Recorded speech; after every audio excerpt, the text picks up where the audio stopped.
मूंगफली में दाना नहीं, हम तुम्हारे नाना गए दिल्ली से, दिल्ली हमारा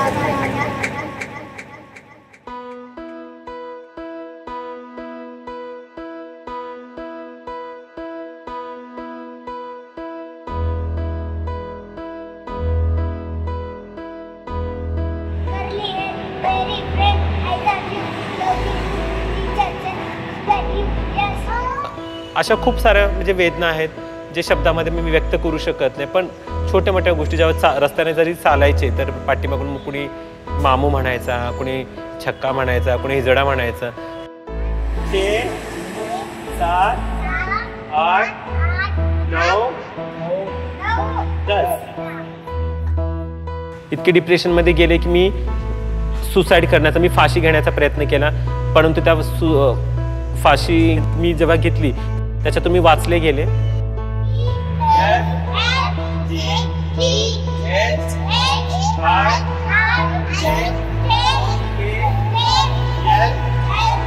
तर माझी मैत्रीण मला भेटायला आली, तर तिने पण मला म्हणजे खूप समजवलं. माझी एक मैत्रीण होती श्रीदेवी म्हणून, ती म्हणली की तू असं करू नकोस, तू कशाला हे जीवाला त्रास घेऊन जाते.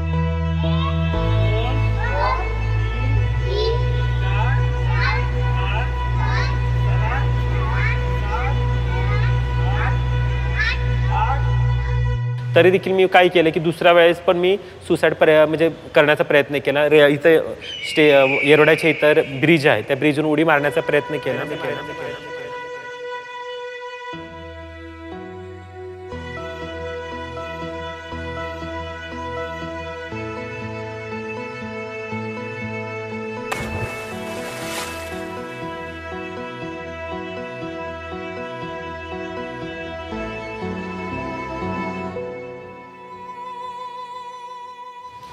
माझं नाव अमित उर्फ आम्रपाली मोहिते.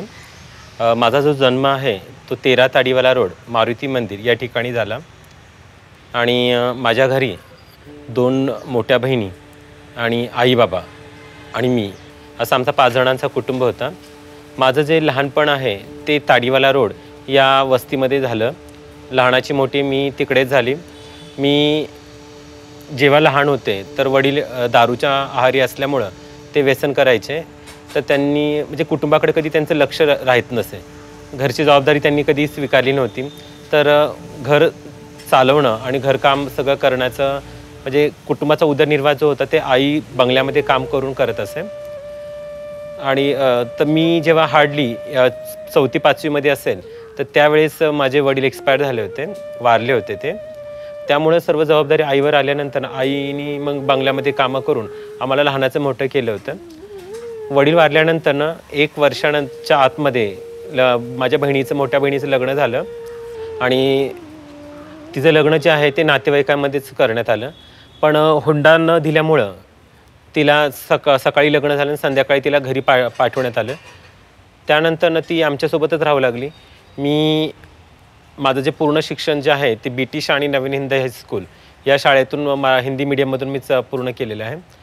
तर लहानपणी जेव्हा मी होते तेव्हा मला नाही का जास्तीत जास्त लहान म्हणजे नाही का मुलींमध्ये खेळायला आवडायचं, त्यांच्यासोबत म्हणजे फिरायला आवडायचं, त्यांच्यासारखं मेकअप कपडे वगैरे घालूशी वाटायचे. आणि त्यामुळं म्हणजे माझ्याशी जे मुलं होते म्हणजे नाही का माझे जे वर्गातले वगैरे किंवा आजूबाजूचे घराशेजारचे ते माझ्यासंग खेळत नसे.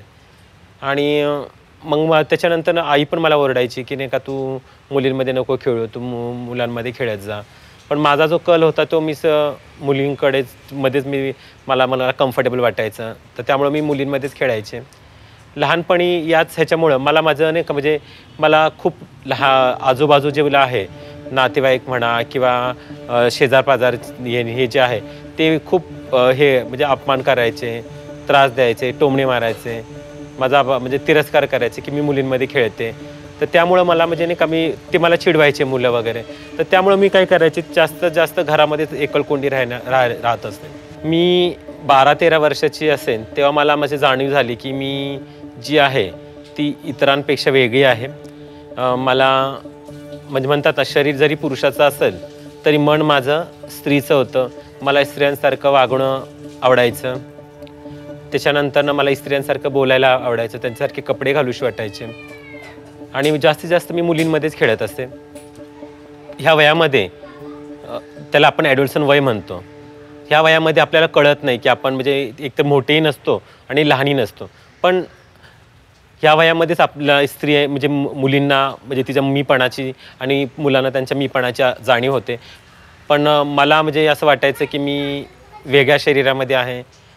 माझं शरीर जरी एक पुरुषाचं असलं तर मला असं वाटायचं की मी एक स्त्री आहे आणि त्यामुळं मला मी नाही का जास्तीत जास्त मुलांमध्ये पण मुलींमध्ये खेळायचे, मेकअप वगैरे करण्याचा मी करायचे.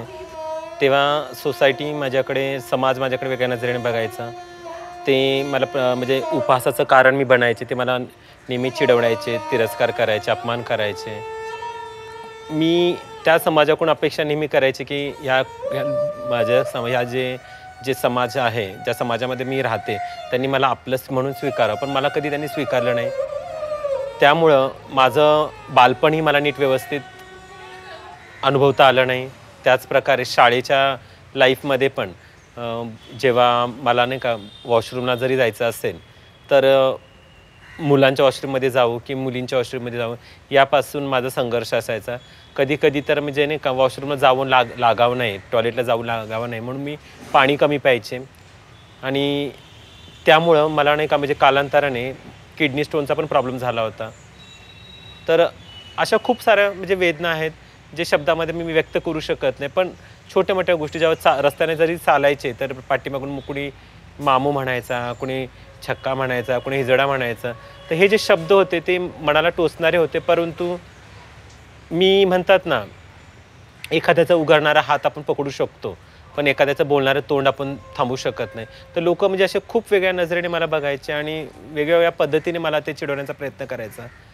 तरी देखील ह्या सर्व गोष्टींना मी नाही का म्हणजे दुर्लक्षित करून मला शिकायचं आहे आणि त्यासाठी मला संघर्ष करावा लागेल आणि जर माझ्या घरची परिस्थिती मला बदलायची असेल तर मला शिक्षण घ्यावं लागेल. त्या उद्देशाने मी शिक्षणाकडे जास्त लक्ष माझं केंद्रित केलं.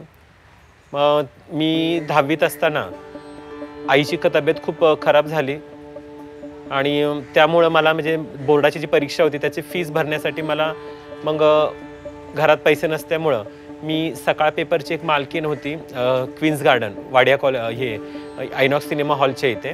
तर तिथं त्यांचा कुत्र्यांचं आश्रम होतं. तर त्या ठिकाणी मी तिकडं जाऊन त्यांचं म्हणजे ते कुत्रे सांभाळणं, त्यांची शीट वगैरे काढणं, त्याच्यानंतर त्यांना जेवण वगैरे देणं, झाडू हे काम करणं, हे काम पण मी केलं आणि तिथून मिळालेल्या पैशांनी मी माझ्या 10वीच्या बोर्डाची फीस भरली. त्यानंतर रात्रंदिवस अभ्यास करून मी बोर्डाची परीक्षा दिली आणि त्याच्यामध्ये मी डिस्टिंक्शनमध्ये पास झाले. आणि त्यानंतरनं असंच एक दिवस आईची तब्येत ठीक नसल्यामुळं मी वाडिया कॉलेजचे ते कॅनॉट प्लेस म्हणून मॉल आहे, तर त्या ठिकाणी मी आईला मदत करण्यासाठी तिकडे गेले होते. तर तिथे गेल्यानंतर तिथं झाडू फरची वगैरे केली.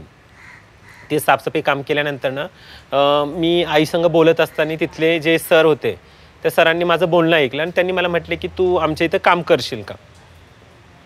तर मी म्हटलं की मला तर शिकायचं होतं, तर त्यामुळं मी म्हटलं की नाही का जर मी कामाला लागले तर मला शिकता येणार नाही. तर मी त्यांना काय म्हटलं की मी थोडंसं मला आता शिकायचं आहे त्यामुळं मी काम नाही करू शकत. मग मी तिथून त्याच्यानंतर तसं बोलून मी घरी आले. मग त्यानंतरनं 1-2 हप्त्यानंतर आईची तब्येत खूप बिघडली, आईला कामच होत नव्हतं.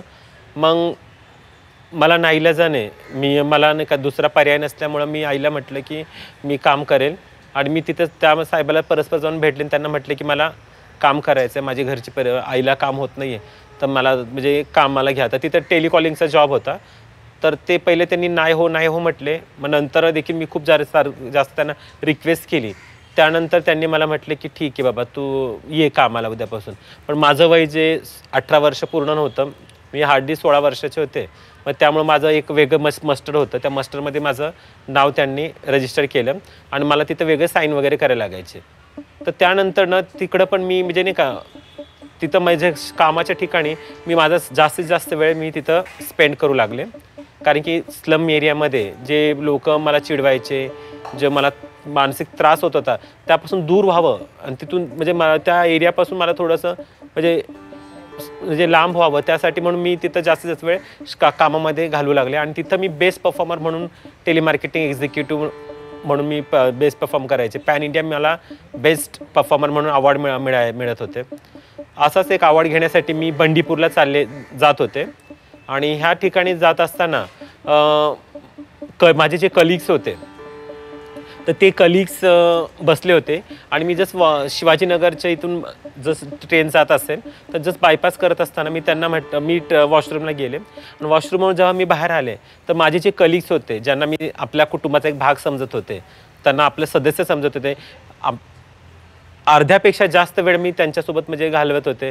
मला त्यांना माझं एक दुसरं कुटुंबच मी समजत होते आणि ते लोक माझ्याबद्दल म्हणत होते की अरे सीजेडो को यहाँ पे क्यों बिठाए, चक्यों को बिठाए यहाँ पे, तो यहाँ इसकी वजह से हमको अनकम्फर्टेबल लग रहा है. तो शब्द होता तो मला खूप मनाला वेदना देणारा होता, त्रास देणारा होता. त्यानंतर मी चालू ट्रेनमधून म्हणजे ट्रेन हळू चालली होती शिवाजीनगरपर्यंत, तिथून मी उडी मारून मी घरी बाहेर आले आणि त्याच्यानंतरनं मला जो पॅन इंडियाचा सर्वोत्कृष्ट अवॉर्ड मिळणार होता तो अवॉर्ड पण मी तिथून सोडून दिला आणि मग मी घरी आले. घरी आल्यानंतरनं मी 2-3 हप्ते मी डिप्रेशनमध्ये गेले. डिप्रेशनमध्ये गेल्यानंतर मी जेवण वगैरे पण थोडं म्हणजे सोडून दिलं होतं. त्यानंतरनं मी इतके डिप्रेशनमध्ये गेले की मी मी फाशी घेण्याचा प्रयत्न केला, परंतु त्या मी जेव्हा घेतली त्याच्यातून मी वाचले गेले. त्यानंतरनं माझी मैत्रीण मला भेटायला आली तर तिने पण मला म्हणजे खूप समजवलं. माझी एक मैत्रीण होती श्रीदेवी म्हणून, ती म्हणली की तू असं करू नकोस, तू कशाला हे जीवाला त्रास घेऊन जाते. तरी देखील मी काय केलं की दुसऱ्या वेळेस पण मी सुसाईड म्हणजे करण्याचा प्रयत्न केला. इथं येरवड्याच्या इथं ब्रिज आहे त्या ब्रिजवरून उडी मारण्याचा प्रयत्न केला.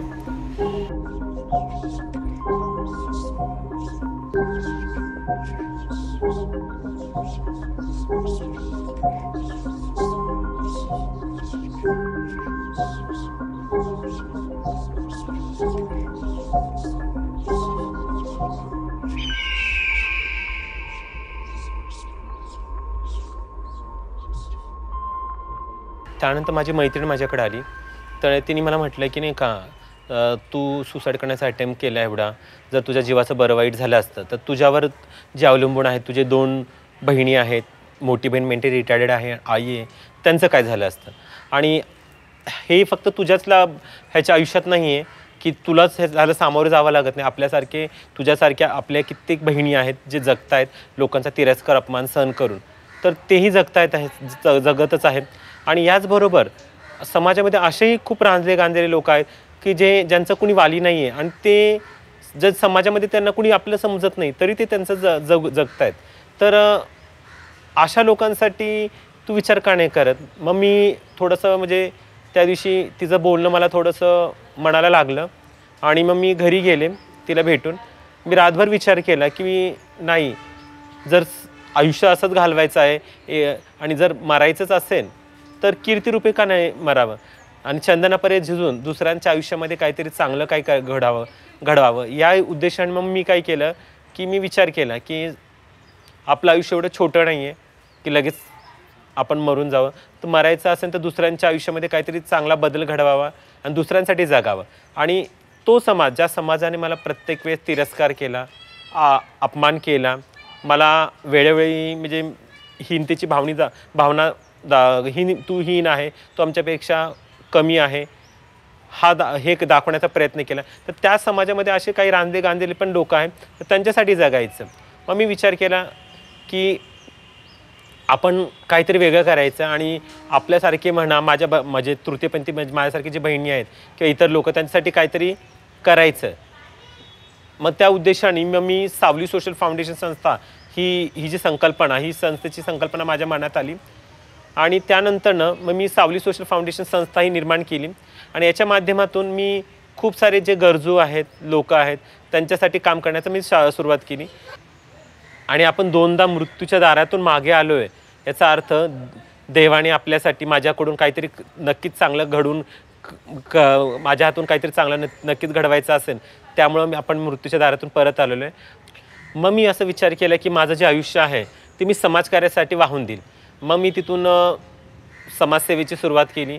जे गरजू आहेत, ज्यांना कुणी नाही आहे, जे रोडवरती आहेत, जे समाजाच्या दृष्टिकोनातून जे सिव्हिल डेथ आहे, ज्यांच्याकडे काही पुरावा नाही, ते भारताचे नागरिक किंवा समाजाचा घटक आहेत, अशा रांधल्या गांधलेल्या फुटपाथवर बेवारच राहणाऱ्या लोकांसाठी मी काम करण्याची सुरुवात केली. एकदा मी फिनिक्स मॉलमध्ये विमाननगरच्या इथे शॉपिंग करण्यासाठी जात असताना माझ्या मैत्रिणीसोबत मी रिक्षातून जसं फिनिक्स मॉलच्या गेटच्या समोर खाली उतरले, तर ते उतरतच असताना तिथून 2 मुलं माझ्याकडे आले आणि ते मला पैसे मागू लागले. तर त्यांचा चेहरा पाहून, त्यांचा निरागस चेहरा पाहून मग मी त्यांना नाही म्हणूशी वाटलं नाही.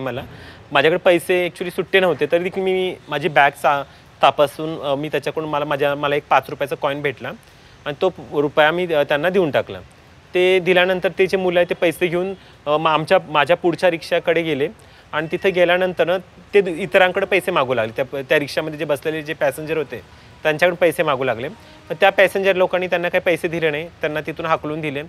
त्यांचा निराश चेहरा पाहून मला म्हणजे वाईट वाटलं की आज माझ्याकडे पैसे नव्हते आणि देण्याची इच्छा असून माझ्याकडे पैसे नव्हते, तरी देखील मी कसं बसं करून त्यांना पाहून मला भेटले ते पैसे, त्यांच्या नशिबामध्ये होते, तर मी त्यांना दिले. परंतु प्रत्येक लोक त्यांना देतील असं नाही. तर हे जे मुलं आहेत, ह्यांचं जर भवितव्य घडवायचं असेल, हे मागणारे हात जर आपल्याला देणारे हात घडवायचं असेल, तर शिक्षण खूप महत्त्वाचं आहे.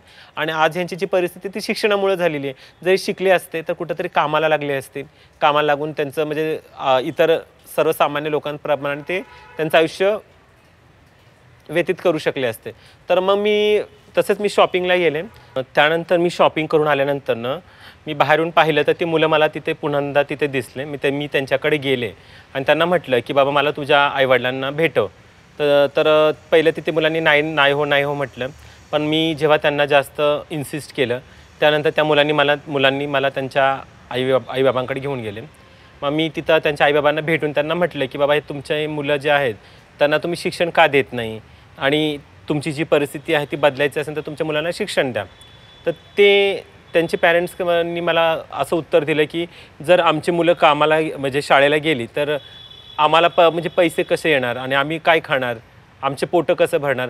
हे मुलं जेव्हा मागतात तर तेव्हा आमचं पोटं भरतात आणि हे आमच्यासाठी मागणारे हात आहेत. तर मी विचार केला की मग ह्यांचं कसं म्हणजे नाही का ह्यांच्यासाठी काय करू शकतो.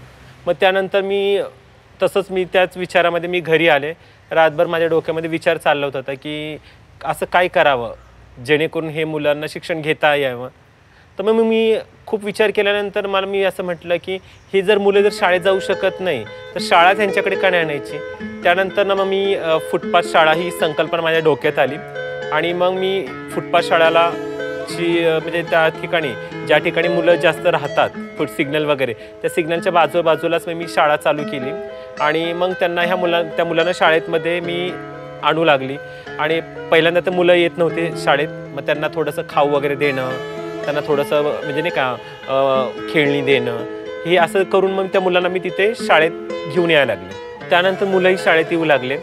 मग तिथून आपली शाळा सुरू झाली. आपण मग ह्याच्या जोडीबरोबरच आपण नंतर त्यांच्या आईवडिलांचे काउन्सिलिंग वगैरे करू लागलो. जे मुलं आईवडील म्हणजे रेडी झाले मग त्यांच्या मुलांचं आपण नाही का शासकीय शाळेमध्ये ॲडमिशन वगैरे करू लागलो. तर अशा प्रकारे आत्तापर्यंत 18 मुलं आपण शासकीय शाळेमध्ये ॲडमिशन वगैरे करून दिलेले आहेत. त्याचनंतरनं मग मी विचार केला की आता तर शिक्षणासाठी तर आपण काम करतो आहे, पण याच्या व्यतिरिक्त अजून अनेक गोष्टी जसं की आरोग्याच्या बाबतीत आहे, कुणाचं म्हणजे जेवणाच्या बाबतीत नाही का. तर अशा वेगवेगळ्या गोष्टी आहेत. तर त्यासाठी आपल्याला काम करायचं असेल तर आपल्याला म्हणजे एक संस्था रजिस्टर करावी लागेल. मग मी काय केलं की सावली सोशल फाउंडेशन नावाने एक संस्था चालू केली आणि या संस्थेच्या माध्यमातून मग आपण इतर ॲक्टिव्हिटीज जसं की चालू करायला लागलो. तर पहिल्यांदा ही संस्था चालू करताना की ह्या संस्थेवरती 7 लोक निवडावे म्हणजे पाहिजे होते. तर तिथून माझी संघर्ष चालू झाला की आता हे 7 लोक कुणाला घ्यायचं आणि मी तृतीयपंथी असल्यामुळं माझ्यासोबत काम करण्यासाठी कोणीच रेडी नव्हतं, कोणीच म्हणजे इच्छुक नव्हते की मी संस्थेवर आमचं नाव नोंदणी करा. पण नाव नोंदणी करायचं असेल तर 7 लोक तर गरजेचे होते. मग त्यानंतर मी काय केलं, मी खूप जणांना विचारलं. त्यानंतर म्हटलं कुणीच मला म्हणजे रेडी होत नव्हतं. मग शेवटी मी काय केलं की माझे घरचे 2 लोक, पण माझ्या मैत्रिणी वगैरे जे होत्या, असे त्यांना कन्व्हिन्स करून की बाबा मला असं काम करायचं, तुम्ही ते मला पहिल्यांदा विचारायला की आम्ही तर तुझ्यासोबत येऊ शकत नाही, फक्त आम्ही नाव देऊ शकतो, पण आम्ही तुझ्यासोबत इकडे तिकडे फिरणं, असं रोडवरतीच येऊन शिकवणं हे आमच्याकडे जमणार नाही. तर मी म्हटलं की तुम्ही येऊ नका, फक्त मला संस्था रजिस्टर करायचं, फक्त तुमचं नाव आणि तुमचं कागदपत्र मला द्या, जेणेकरून माझी संस्था रजिस्टर होईल. मग मी ते संस्था रजिस्टर केली. त्यानंतरनं मग आपल्या वेगवेगळ्या ॲक्टिव्हिटीज मी चालू केल्या. आता ह्या संस्थेच्या माध्यमातून मी जे मुलं शाळेची फीस भरू शकत नाही त्या मुलांची शाळेची फीस भरण्याचं मी काम करत आहे. जे शालेय गणवेश असेल, शालेय साहित्य देण्याचं काम मी करत आहे. आतापर्यंत आपल्या ह्या सावली सोशल फाउंडेशन संस्थेच्या माध्यमातून 135 मुलांच्या शाळेची फीस मी भरली आहेत. आणि त्यापैकी मी म्हणजे खूप म्हणतात ना, गर्वाने सांगू शकते की आतापर्यंत लोकांनी आमची मागणारी टाळी बघितली असेल, परंतु समाजाप्रती दायित्व पूर्ण करणारी टाळी, आणि ही जी टाळी आहे या टाळीच्या माध्यमातून मी रोडवरती सिग्नलवरती पैसा मागून, वेगळ्या ठिकाणी मी दुकानं मागून, या टाळीच्या जोरावरती मी 45 मुलांच्या शाळेची फीस भरली आहे. आणि मला खूप अभिमान आहे की ही जी टाळी आहे या टाळीमुळं या 45 मुलांचं भवितव्य घडेल, पुढं त्यांचं शिक्षण कुठंतरी अर्धवट राहिलं नाही. तर याच प्रकारे मी ससून रुग्णालय जे आहे या ठिकाणी परजिल्ह्यातून परगावातून लोक उपचारासाठी येतात. तर या ठिकाणी खूप सारे लोक असतात, ते गरीब असतात, म्हणजे फायनान्शियली आर्थिकदृष्ट्या खूप असक्षम असतात. तर त्यांचे नातेवाईकांची तर हाल होऊ नये यासाठी माझं अन्नछत्र तिथं चालतं. त्याचप्रकारे माझा एक वृद्ध सखा उपक्रम चालतो. हा जो उपक्रम आहे याच्यामध्ये जे आजी आजोबा असतात तर त्यांना ह्या वयामध्ये काही पैशाची आवश्यकता नसते, खाण्याची म्हणजे इच्छा नसते, म्हणजे नाही का खाण्याची अपेक्षा नसते, चांगले कपडे असावे याचीही अपेक्षा नसते, पण त्यांना काय वाटतं की हक्काचा व्यक्ती कुणीतरी असावा.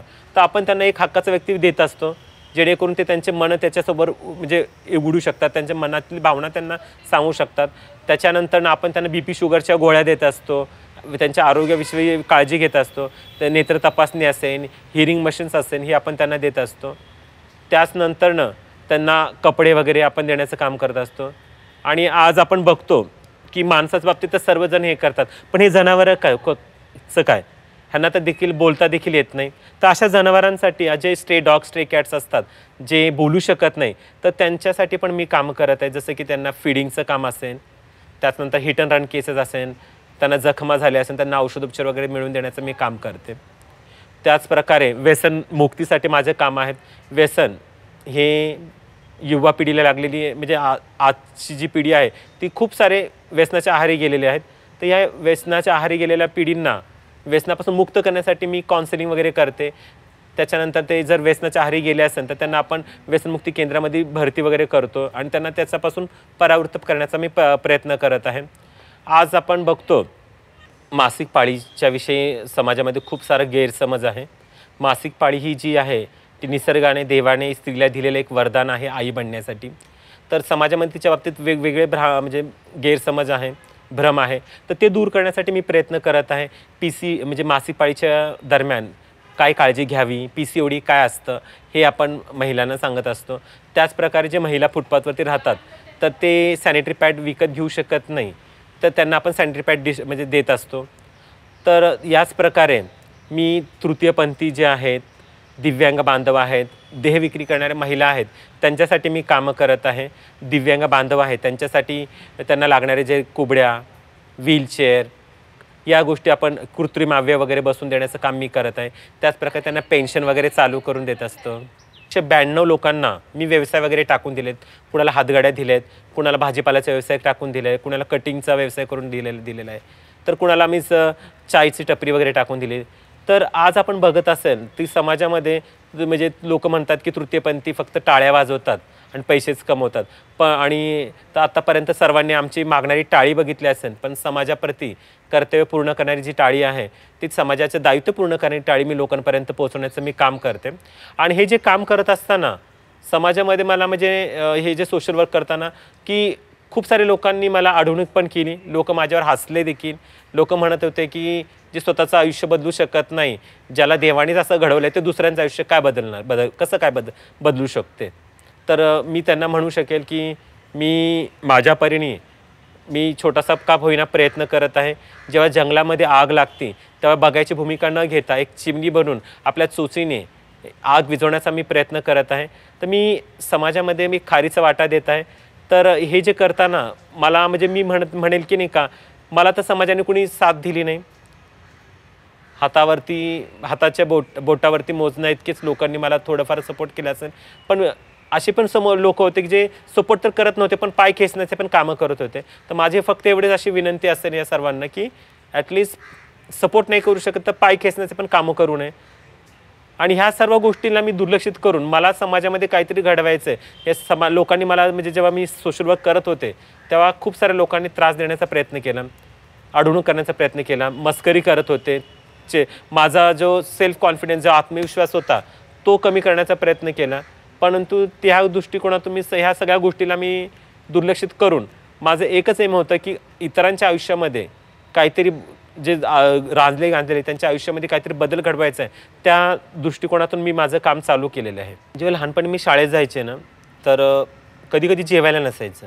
आई जेव्हा बंगल्यात जायची तर त्या बंगल्यामध्ये म्हणजे जेव्हा तिला दुपारच्या वेळेस त्याची चपाती थोडी भाजी मिळायची, ती घेऊन ती माझ्याकडे यायची आणि ते खाऊन मी दिवस काढायचे. कधी कधी तेही नसायचं, मग उपाशी पोटी फक्त पाणी पिऊन ते दिवस मी काढायचे. शनिवारचा पिरियड असायचा, मुलं कोतुलतेने वाट बघायचे की पीटीचा तास असेल, ड्रॉइंग चित्रकलाचा तास असेल, क्राफ्टचा तास असेल.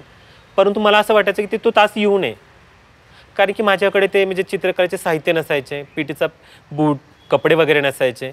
तर त्यामुळं मला असं म्हणजे मला सरांचा ओरडा मला बसू नये, मला सर मारतील, मला वर्गाच्या बाहेर बसवतील, ते भीतीपोटी मला असं वाटायचं की ते तास येऊच नाही. तर अशी खूप परिस्थिती होती की जिथं मी नाही का, म्हणजे एक लहान वय होतं, एक तर ते कवळं वय ज्याच्यामध्ये स्वतःचं अस्तित्व म्हणजे मी काय आहे त्याचा संघर्ष होता, आणि याच्यामध्ये ही गरिबीचा एक संघर्ष होता. या संघर्षातून मी गेले होते. तर मला असं वाटायचं की नाही का, मी जे अनुभवलेले आहे ते संघर्ष, मला जे छोट्या छोट्या गोष्टीला मी तरसले होते, हे जे तरसणं आहे ते इतरांना कुणाला वाटू नये म्हणून, त्यामुळे त्या दृष्टिकोनातून मी जे पण गरजू मुलं आहेत त्यांना शाळेत साहित्य लागत असेल किंवा काय असेल तर ते देण्याचा पुरवण्याचा मी काम म्हणजे माझ्या परीने मी प्रयत्न करत आहे. जी भूक काय आहे ती मी जवळून बघितली होती. आजपर्यंत जे समाजामध्ये मी जेव्हा वावरत होते तर समाज जो दृष्टिकोनातून माझ्याकडे बघत होता की ते तिरस्काराच्या नजरेने माझ्याकडे बघत होते, कमीपणाच्या दृष्टिकोनातून बघत होते, जे मला प्रत्येक वेळेस चिडवायचे, अपमान करायचे, तेच लोक आज मी जे सावली सोशल फाउंडेशन संस्थेच्या माध्यमातून मी जेव्हा कार्य करते तर तेच लोक माझ्या कामाचं, माझ्या कार्याचं कौतुक करतात. आणि ते लोक मला म्हणतात की तुम्ही खूप छान काम करताय, तुमचे कामं खूप छान आहेत, तुमच्या कामामध्ये काही मदत लागली तर मला नक्की कळवा.